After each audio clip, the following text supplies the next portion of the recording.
Hi friends, தக்காளி விலை அதிகமாக இருக்குங்க. வாங்க தக்காளி இல்லாமல் ஒரு சூப்பரான குருமா செய்யலாம். தக்காளி இல்லாமலே இந்த குருமா செம்ம டேஸ்ட்டாக இருக்குங்க.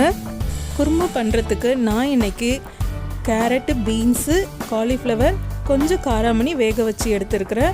உங்களுக்கு என்னென்ன வெஜிடபிள்ஸ் போடணுமோ அதெல்லாம் சேர்த்துக்கோங்க. வெங்காயம், ஒரு வெங்காயம் கட் பண்ணி வச்சுருக்கிறேன்.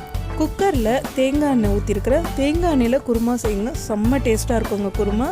தேங்காய் எண்ணெய் காஞ்சது அதில் பட்டை, லவங்கம், வாசனை பொருட்கள்லாம் போட்டுட்டு கருவேப்பிலை, வெங்காயம், இஞ்சி பூண்டில் நான் கொஞ்சம் சோம்பு போட்டு அரைச்சிருவேன். வாசனை இன்னும் கமகமன்னு நல்லாயிருக்கும்.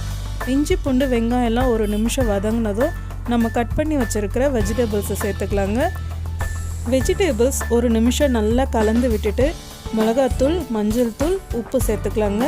நான் கரம் மசாலாலாம் போட மாட்டேன். ரொம்ப மசாலா போட்டேன்னா குருமா ரொம்ப நமக்கு சாப்பிடும்போது நெஞ்செரிச்சல் வரும்.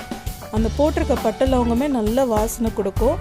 இப்போ வெஜிடபிள்ஸ் மூழ்கிற அளவுக்கு தண்ணி விட்டு 2 விசில் விட்டு ஆஃப் பண்ணிக்கலாங்க. வெஜிடபிள்ஸ் வேகிறதுக்குள்ளே நம்ம குருமாவுக்கு தேங்காய் அரைச்சிக்கலாங்க. தேங்காய், முந்திரி போட்டு ஒரே ஒரு ஏலக்காய் போட்டு அரைச்சிருக்கிறேன். ஏலக்காய் தேங்காயில் அரைக்கும் போது நல்ல வாசனையாக இருக்குங்க. பாருங்கள், வெஜிடபிள்ஸ்லாம் நல்லா வெந்துடுச்சு. இப்போ நம்ம வேக வச்சுருக்கிற காராமணி சேர்த்துக்கலாம். நம்ம அரைச்சி வச்சுருக்கிற தேங்காய் சேர்த்துக்கலாம். தேவையான அளவு தண்ணி விட்டு கலந்து விட்டுக்கலாம். தேங்காய் 5-7 நிமிஷம் கொதிச்சா போதுங்க. ரொம்ப கொதிச்சதுன்னா அதிலிருந்து ஆயில் வெளியே வர ஆரம்பிச்சிடும். அது உடம்புக்கு நல்லதில்லை. 5-7 நிமிஷம் கொதிக்கட்டுங்க.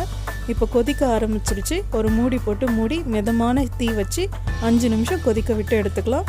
கொஞ்சம் கேப் வர மாதிரி மூடுங்க. ஃபுல்லாக மூடிட்டோன்னா தேங்காய் பொங்கி வெளியே வந்துடும். கொஞ்சம் நம்ம கேப் விட்டோன்னா அது உள்ளுக்குள்ளேயே நல்லா கொதிச்சிடும். 5 நிமிஷம் ஆயிடுச்சுங்க. பாருங்கள், குருமா சூப்பராக ரெடி ஆகிடுச்சு. இப்போது கொத்தமல்லி போட்டு கேஸ் ஆஃப் பண்ணிட்டு ஒரு தட்டு போட்டு மூடிடுங்க.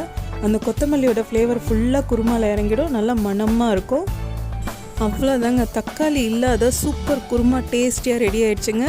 இது தோசை, இட்லி, சப்பாத்தி, சாதத்துக்கு கூட சூப்பராக இருக்குங்க. நான் இன்றைக்கி தோசைக்கு தான் வச்சுருக்கிறேன்.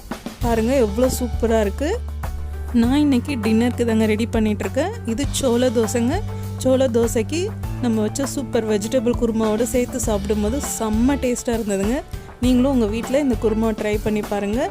உங்களோட ஃபீட்பேக்கை கமெண்ட்டில் சொல்லுங்கள். வீடியோக்கு ஒரு லைக் கொடுங்க. தேங்க்ஸ் ஃபார் வாட்சிங்.